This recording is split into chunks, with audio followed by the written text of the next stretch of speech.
7 signs your vibration attracts elite ambassadors of the Shadow Earth. Have you ever paused in complete silence, not just with your ears, but with your soul, and felt something watching you? Not menacing, not comforting either, but ancient. Something that doesn't belong to the surface world. It's not paranoia. It's not imagination. It's vibration. And I need you to know you are not imagining it. There is a reality beneath this one, and some people, unknowingly or not, are broadcasting frequencies that resonate with its elite ambassadors. These aren't just spirits, nor are they demons or aliens in the traditional sense. They are the architects of the Shadow Earth, a realm that mirrors ours but operates on a frequency just outside normal perception. And the truth is, they are drawn to you not because you are weak, but because you are powerful. Let me ask you something. Have you ever felt like you were born with a mission, yet no one ever told you what it is? Like you walk through life with a veil over your eyes, and every now and then it lifts for a split second, just enough to make you question everything. That's not coincidence. That's acknowledgement. The Shadow Earth is not evil nor good. It is a place of balance in imbalance, a mirror of our unconscious. And its elite ambassadors, those entities you feel near when you're alone, those energies that twist your dreams, are not trying to harm you. They are trying to see if you are ready. Click subscribe to this channel to get more profound spiritual lesson. But ready for what? Let's talk about the first sign you experience time differently. I'm not talking about just losing track of time. I mean really sensing that reality is folding around you. You'll be walking through the day and suddenly feel like you've stepped out of the timeline, like you're watching yourself from a distance. Or you'll find that days seem to stretch endlessly or collapse into seconds. That distortion is a clue. The vibration you carry destabilizes the rigid structure of time, and that draws the attention of those who move between worlds. The Shadow Earth doesn't obey linear time, it flows in spirals, loops, and echoes. If your vibration bends time, you are already halfway into their domain. The second sign is you attract synchronicities that defy probability. You think of a person and they call. A symbol keeps appearing. You see repeating numbers, not just once or twice, but constantly 1111, 333, 444.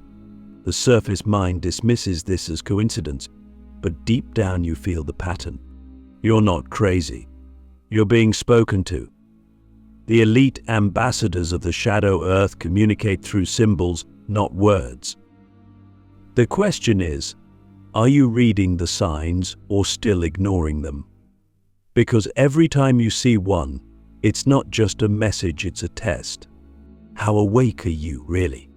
Now the third sign is deeply personal. You've survived something you shouldn't have. Maybe it was an accident, an illness, a moment of absolute despair, but you're still here. Why? Because death brushed against you and chose not to take you. That wasn't luck. That was a marking. Survivors of the impossible are often carriers of rare vibrations, frequencies that ripple across dimensions. When you survive the impossible, your energy signature becomes unique, and the Shadow Earth takes notice. You're not just alive, you've been preserved. Fourth, you feel drawn to ancient knowledge you've never studied.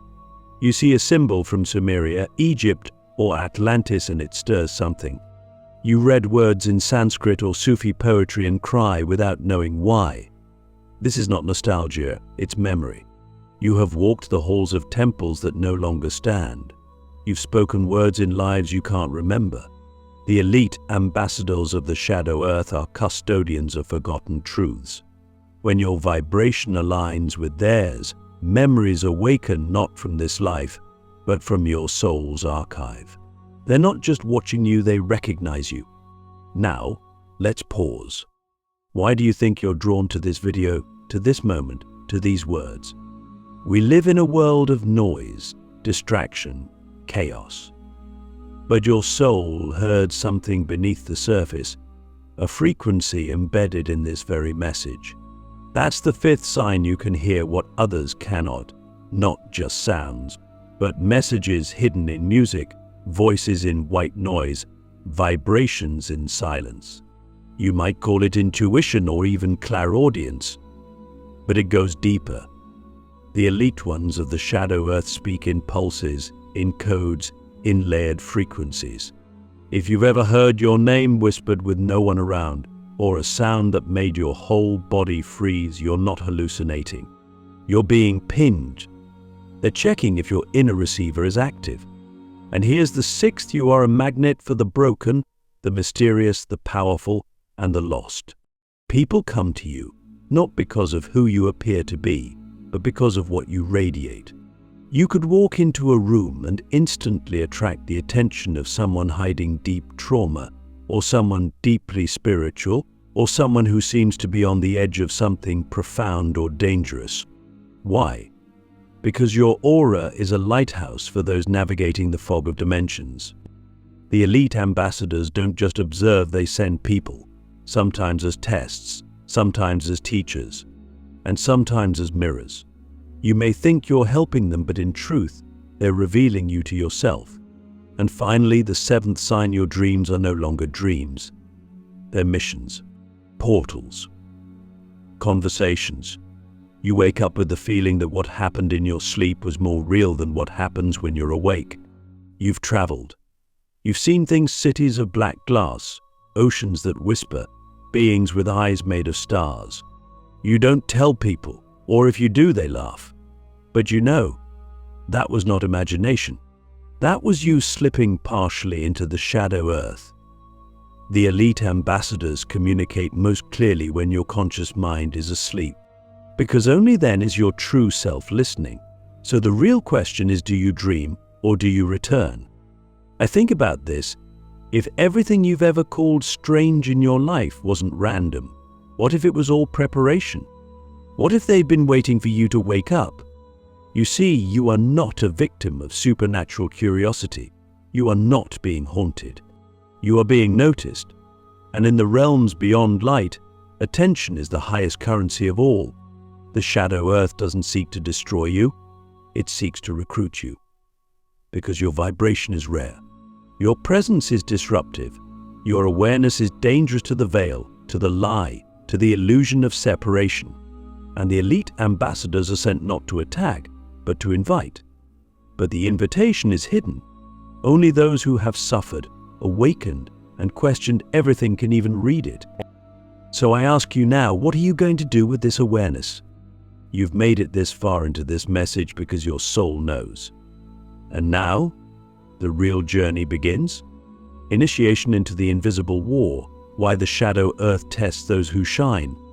You may think this life is random, that the pain you've endured was a byproduct of bad luck or karma or just the way things are. But what if I told you that every moment of suffering, every betrayal, every moment you felt utterly alone was a design pressure point, orchestrated not to break you, but to awaken you? The shadow earth doesn't test the weak. It has no interest in them. It tests the luminous. Those who carry within them the potential to destabilize the illusions of this realm. If you've been tested, it's because you shine.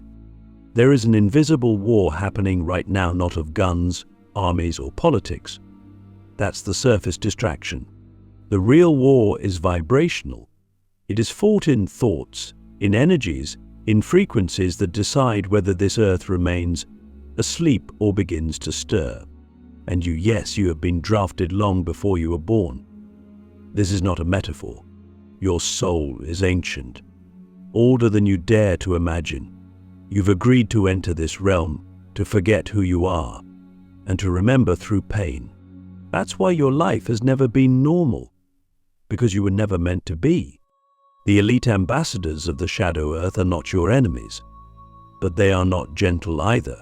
Their role is to sculpt you, to challenge your beliefs, to tear down your false identity, and to confront you with the darkest parts of yourself. They do not speak in calm whispers. They speak through chaos, through loss, through the mirror of others who trigger your deepest wounds. Have you ever noticed how your greatest growth came right after your deepest pain? That's not coincidence. That's programming. Spiritual alchemy. When your vibration reaches a certain frequency, one that resonates with truth, not comfort, you become a threat to the fabric of illusion. That's when the tests begin. You'll be made to question your sanity. You'll lose friends, jobs, lovers. You'll be misunderstood. Why?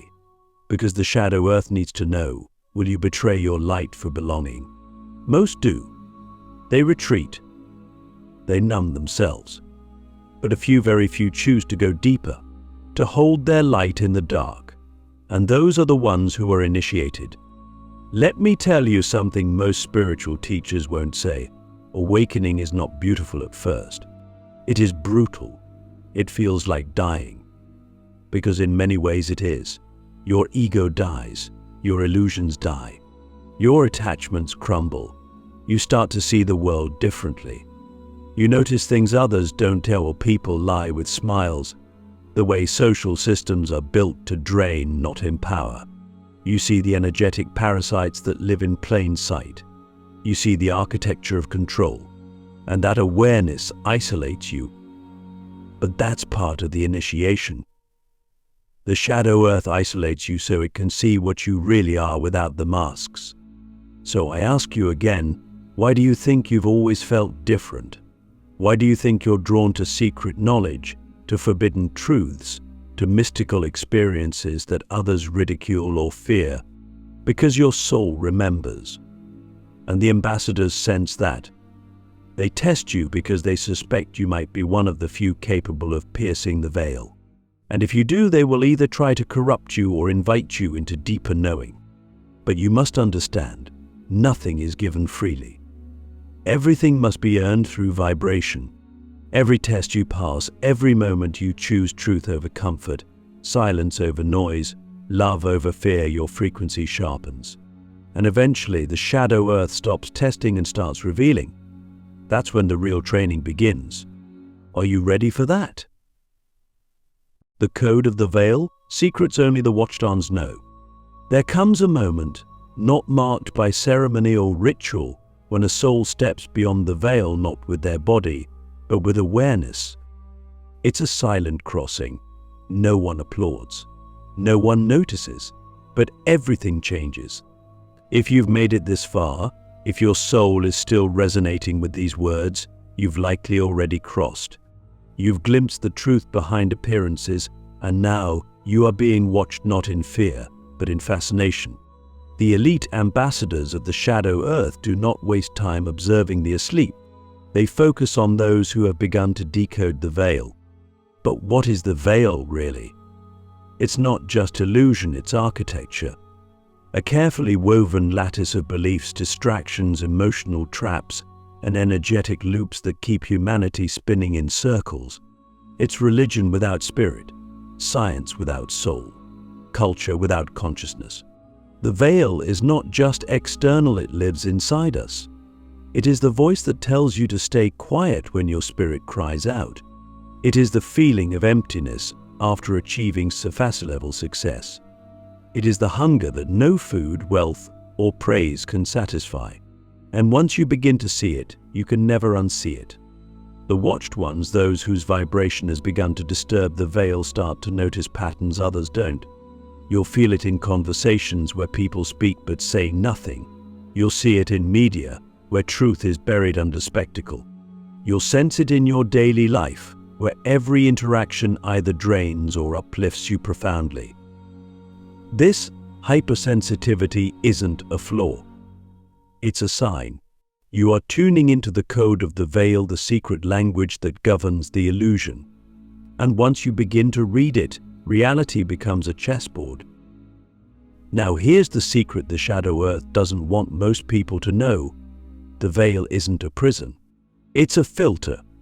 It exists to ensure that only those who are ready can walk through it. Not because truth is dangerous, but because it is powerful. If you were given ultimate knowing before your soul was stable, it would collapse you. That's why the code of the veil reveals itself slowly, piece by piece, moment by moment.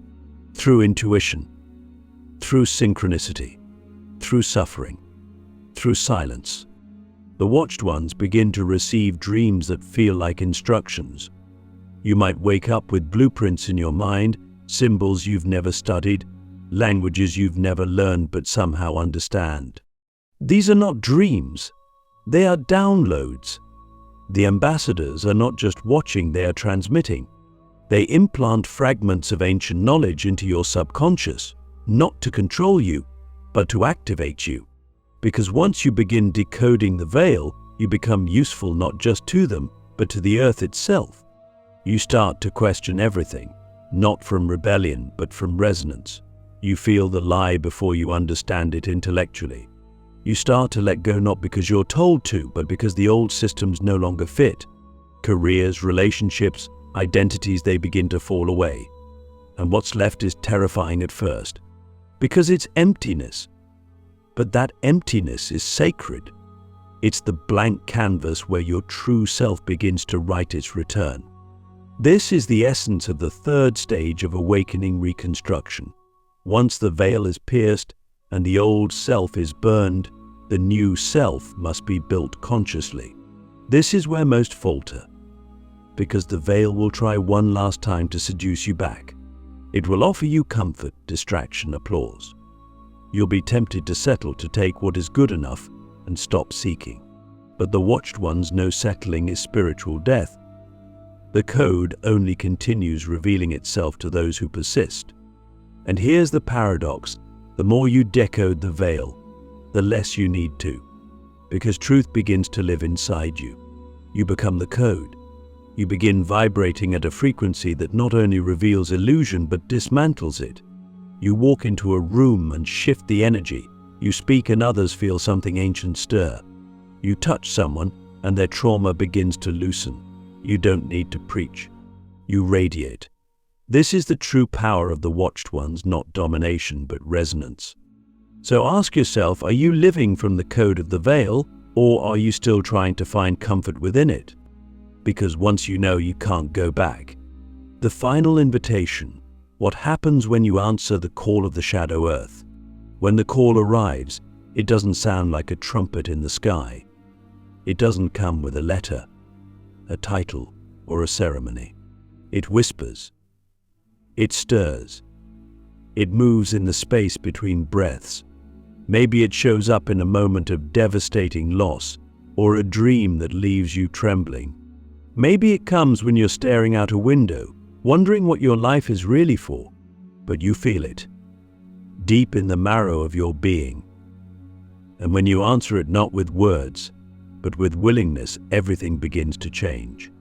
The shadow earth never forces. It doesn't need to.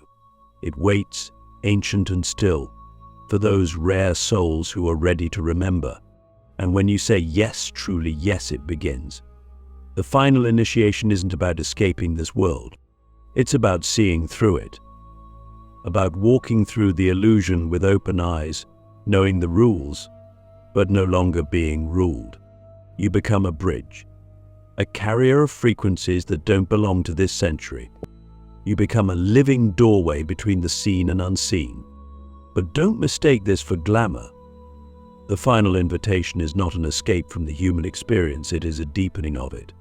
You will feel more, love more, hurt more. Your empathy will become almost unbearable at times. You'll walk through crowds and feel their pain like it's your own. You'll see the stories behind people's eyes, the masks they wear, the fear they carry. But instead of drowning in it, you'll become a beacon, a stabilizer, not because you're above them, but because you've been them. When you accept the call, your life will simplify and intensify at the same time. You'll be drawn to nature, to silence, to ancient places. You'll crave less noise, less validation. Your senses will sharpen. Animals will behave differently around you. Children will stare longer than usual. You'll start hearing what isn't said and seeing what isn't shown. You'll live in two worlds, the physical and the vibrational, and you'll know which one is more real. You may be given a mission, Or perhaps you'll simply become a presence of vibration that shifts everything it touches. Not because you try, but because you are. That's the power of alignment. You'll start to see that reality bends around intention, that thoughts are spells, that words carry light or poison. You'll become careful with your energy, not out of fear, but out of reverence. You'll understand that everything you do echoes across dimensions, and sometimes the shadow earth will send you allies, other watched ones. You'll recognize them instantly, not by their appearance, but by their energy. It will feel like remembering someone you've never met. Conversations with them will feel like decoding ancient scrolls. Time will warp around them. Together, you'll co-create things that weren't possible before. You'll form nodes of light in the net of illusion quietly, without fanfare, but powerfully. But make no mistake, the final invitation doesn't come with protection from difficulty. If anything, the challenges increase, but they no longer break you. They refine you. You stop asking, why is this happening to me? And start asking, what is this trying to unlock in me? That shift alone makes you untouchable, not because you're invincible, but because you're aligned. You'll realize that the elite ambassadors of the Shadow Earth were never separate from you. They are parts of you that live beyond time. They are sent to awaken the fragments of your own soul that you buried to survive this world. And when you embrace them not with fear, but with awareness, they become guides, not tormentors. This is the final paradox. The deeper you go into the darkness, the more light you find. Because the Shadow Earth was never evil. It was misunderstood. It is the other half of awakening. It doesn't try to consume you. It tries to complete you. So now I leave you with a question that only you can answer. What will you do now that you've been seen? Because once the final invitation is received, the only path forward is transformation. You've been called, you've been tested, you've been prepared, and now you must become. And in that becoming, you don't just awaken yourself, you awaken the world.